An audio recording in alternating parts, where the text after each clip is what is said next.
Isang batang babaeng milyonarya na nakasuot ng simpleng damit ang tahimik na naglilinis ng kanyang kotse mula sa likuran. Lumapit ang isang manager na may halong pangungutya at nagsabing, "Hoy, tagalinis ng kotse, linisin mo rin yung sa akin." Nagulat ang babae at mabilis na sumagot ng, "Hindi." Tumawa ang manager. "Anong ibig mong sabihin, hindi? Magbabayad naman ako ng malaki. Huwag mong sayangin ang oras ko, may pupuntahan akong napaka-importante."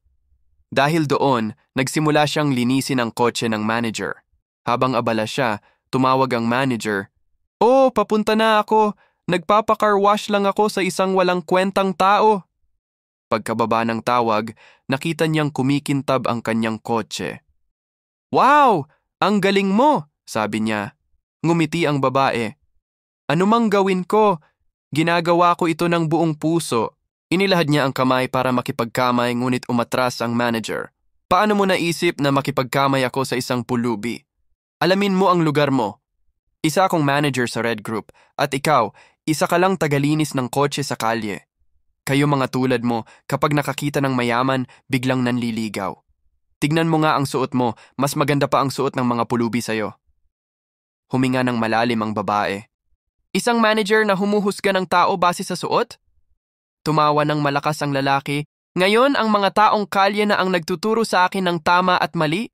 Kumislap ang mga mata ng babae. "Sigurado akong pagkakamali ng Red Group na kinuha ka." Ipinagyabang ng lalaki. "Pagkakamali, kaya kong 4 na beses palaguin ang kita sa isang gabi. Kumita ako ng daan-daang libo. Hindi ako tulad mo na naglilinis lang ng kotse." Tahimik ngunit buo ang loob niyang sagot. Anong masama sa paglilinis ng kotse? Matapat itong hanap buhay.